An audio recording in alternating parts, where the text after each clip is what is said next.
Hello everyone, welcome back to my channel.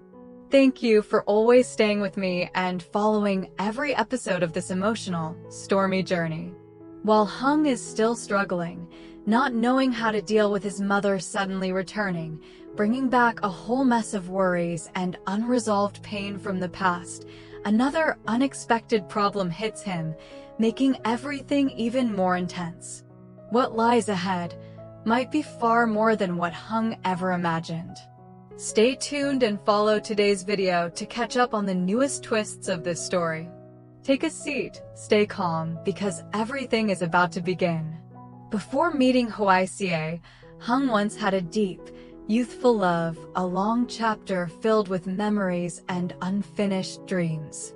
But what no one knew, not even Hung himself, was that during the time they broke up and went their separate ways, his ex-girlfriend was already pregnant. Hung had absolutely no idea. No message, no phone call, no request for help. Everything happened in silence, until one day she suddenly reached out and told him little Nan was his child. In that moment, Hung was shocked, overwhelmed, and heartbroken. Not because he rejected the child, but because he realized he had missed the first years of his own son's life without even knowing. But instead of denying it or running away, he immediately told Hoài Ca everything. No hiding, no hesitation, no fear of being misunderstood. When Hoài Ca finished listening, she didn't cry, didn't blame, didn't overreact. She simply nodded, her calm eyes making Hung's throat tighten. The past is the past.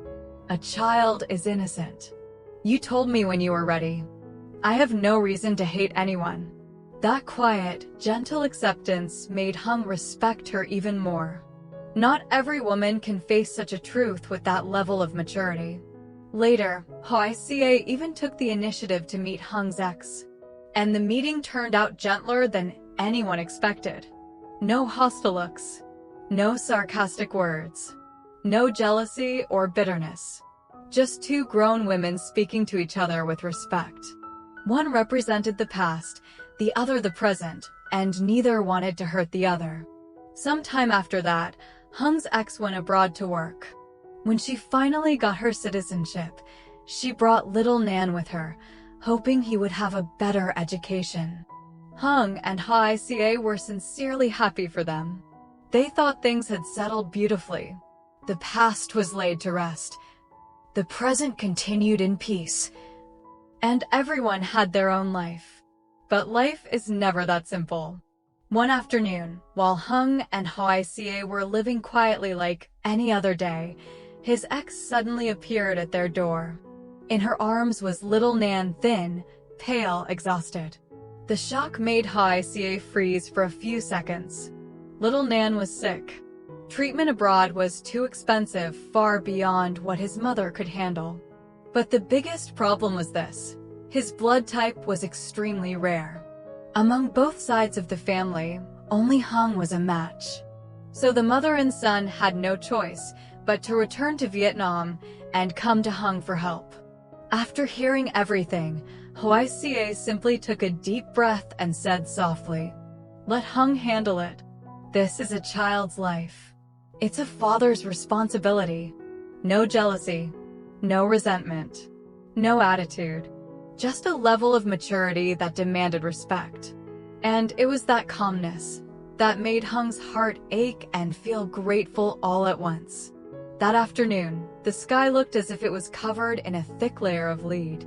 Dark clouds rolled in from the mountains, hanging low over the small house, as if warning that something bad was about to happen.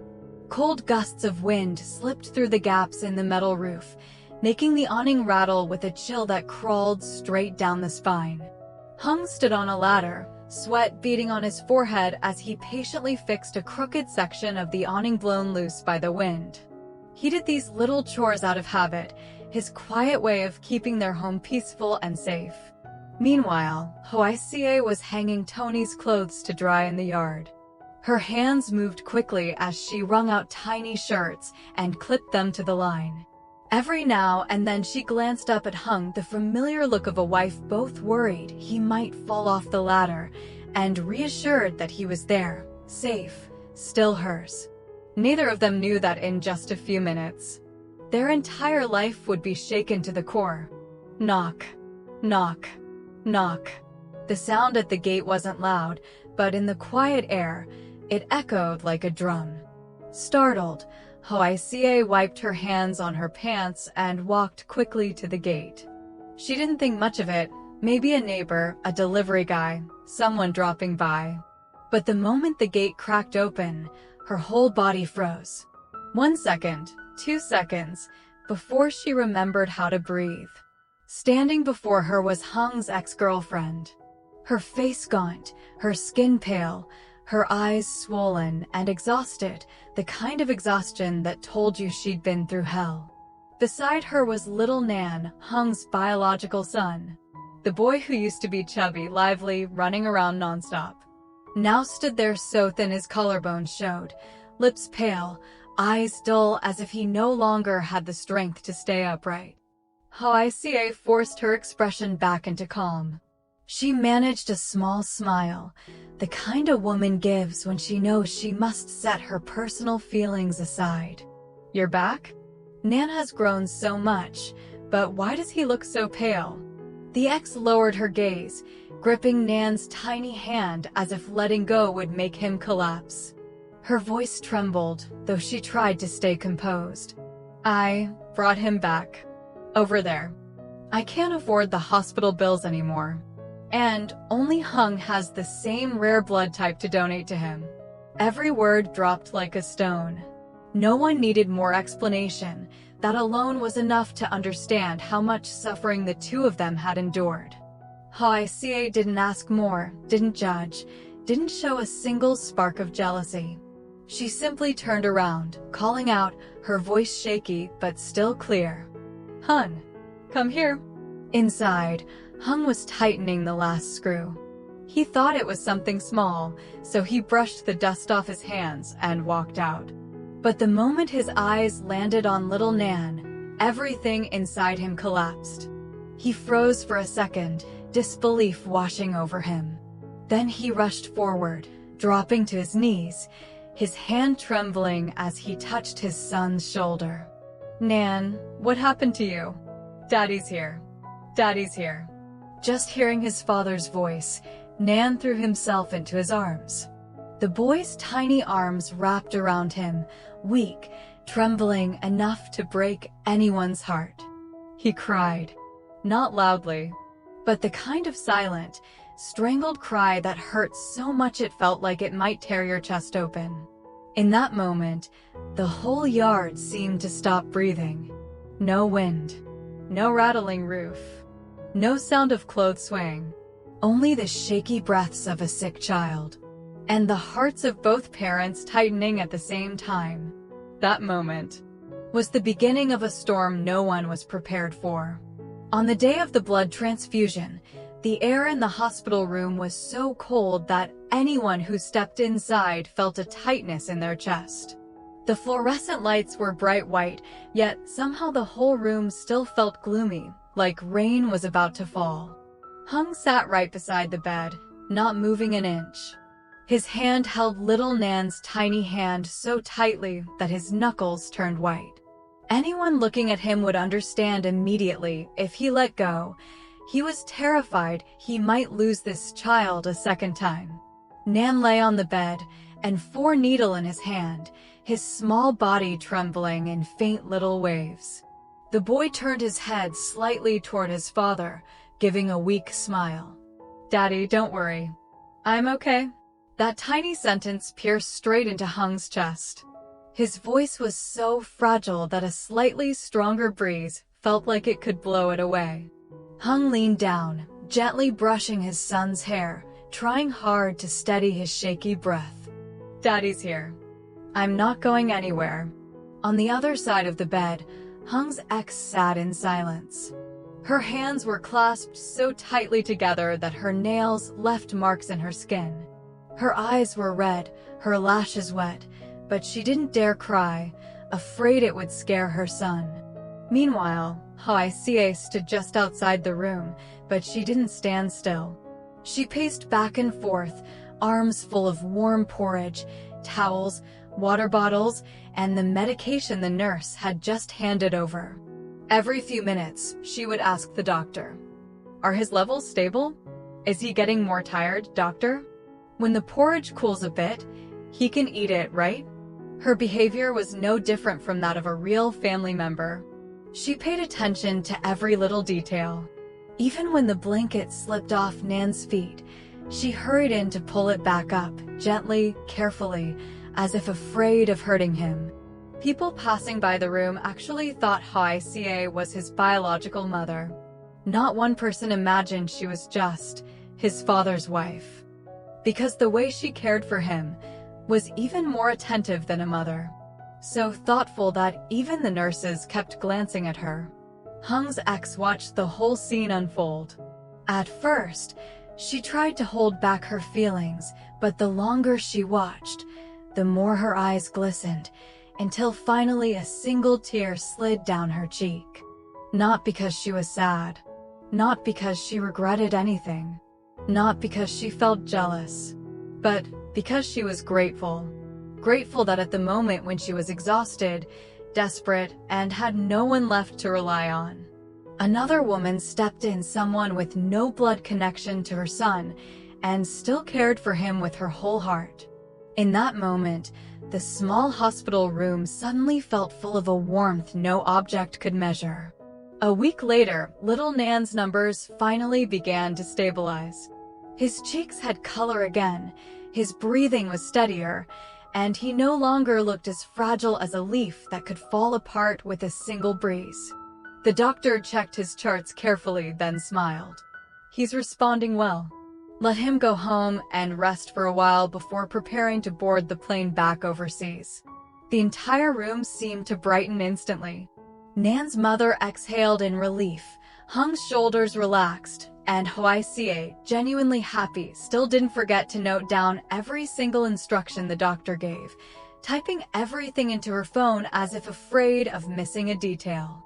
And it was Hoài Ca who made the first suggestion, her voice full of excitement. "How about we bring Nan home today to play with Tony? Those two will be over the moon when they reunite." Hung agreed immediately. His ex also nodded, even looking relieved, seeing how thoughtfully Hoài Ca was thinking about her child. That afternoon, the moment they stepped through the gate, Nan hadn't even had time to look around when the sound of tiny slippers slapping the ground echoed through the yard. On Nan. Tony sprinted toward him like a little gust of wind, hugging him tightly like a long-lost treasure. The two kids had only been apart for a few months, yet they embraced each other like it had been years. "Nan, you really came to play." "Yeah, I'm here." And just like that, they raced across the yard under the shade of the trees, each holding a toy airplane, running and laughing as loud as they could. Their laughter echoed down the street, making even the neighbors chuckle as they passed by. Hung stood under the porch, arms crossed, watching the two boys chase each other. To him, that moment was so peaceful it felt like it could erase months of fear and worry. For the first time in a long while, he felt clearly family isn't just about blood. It's about the moments when you see children happy without conditions or complications. Hung's ex stood beside him, watching Hoài Ca rearrange the table and prepare snacks for the kids. After a moment, she spoke, sounding both surprised and sincere. "Thank you, Hoài Ca. I've never seen anyone treat their husbands past the way she does." And that sentence did not fly past Hoài Ca's ears. She heard it all. She turned around, hand on her hip, smiling casually as if the whole thing was nothing. "It's the kids that matter, Chi. We're adults. Whatever we can let go of, we should." Her words were light as a feather, but anyone listening knew. It wasn't softness. It was the strength of a woman who truly understands what the real value of a family is. That night, after watching the two of them step through the airport security gate and disappear into the crowd, Hung and Hoài Ca quietly turned back to their car. The streetlights stretched long, faint yellow streaks across the road, reflected on the car windows, drifting by slowly, just like their mood. The entire drive home from the airport was silent. Not because they were sad. Not because they didn't know what to say. But because after days of exhaustion, worry, and running everywhere for little Nan's health, silence had become the most precious medicine. Only the wind slipping through the window, the steady hum of the engine, and the soft sound of Hoài Ca's relaxed breathing as she leaned her head back, tired but relieved. When the car turned into their street, the trees in the yard swayed gently with the breeze. The porch light was already on, casting a warm glow across the red tiles, so familiar, so welcoming, almost like the house itself was opening its arms to receive them after a long, turbulent week. Hung paused at the doorstep, not stepping in yet. He tilted his head slightly, looking up at the pitch-black sky dotted with a few faint stars.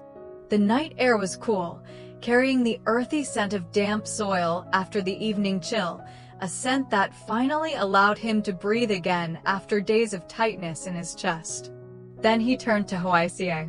She was still standing next to him, holding her small handbag, her eyes softening as they met his.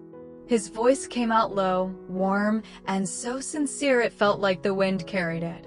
"Thank you for helping me fulfill my responsibility as a father."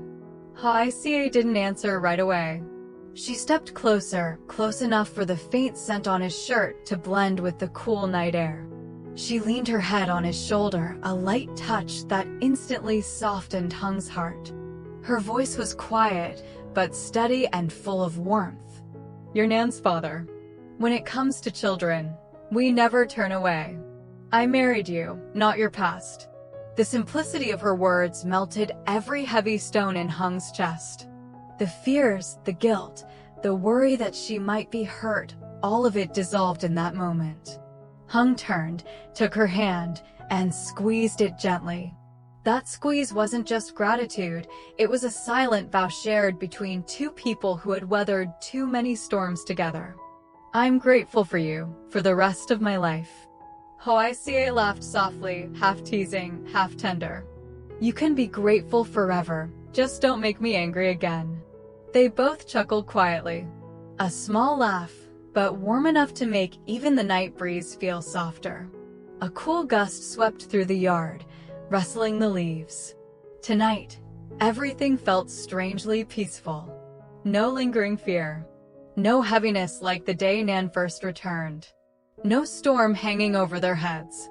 Standing together under that porch light, they both understood clearly. A chapter full of anxiety and sorrow had finally closed. No more shadows. No more guilt. No more fear of the past coming back to wound the present. And ahead of them, a new journey was beginning. Quieter. More mature. More steadfast.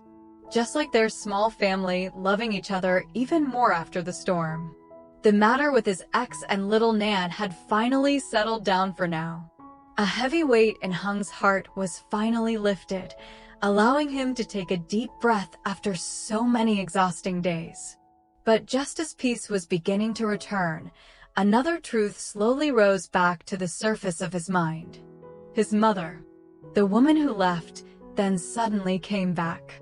The woman who carried a past full of scars, debts, and mistakes. The woman who had hurt Hoài Ca more times than he could count. The woman Hung himself no longer knew whether to face with anger, pity, or silence. Even though Nan's situation was calm for the moment, the issue with his mother still sat there, like a shadow pressing down on his chest. That night, with the cold breeze whispering outside the porch, Hung stood quietly for a long time. He knew he couldn't avoid it forever. He couldn't pretend nothing had happened.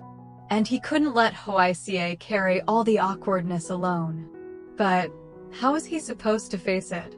Where should he even begin? What should he say? What was the right thing to do? He still didn't have an answer.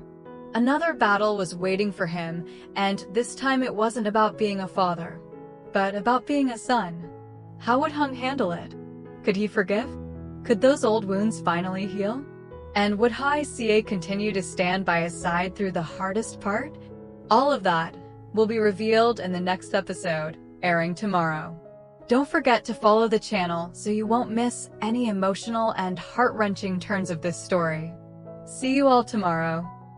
Xin chào tất cả mọi người đã quay trở lại với kênh của mình. Giờ thì mình đang làm video tiếp theo về câu chuyện của Ly Hoai Ca và Hùng.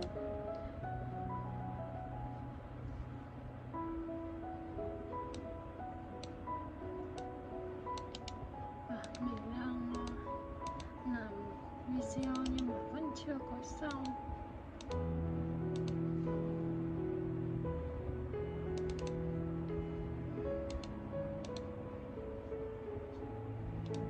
Mọi người hãy đón xem các video tiếp theo trên kênh của mình để ủng hộ cho kênh của mình mọi người nhé. Bây giờ thì mình đang là trong quá trình để hoàn thành video.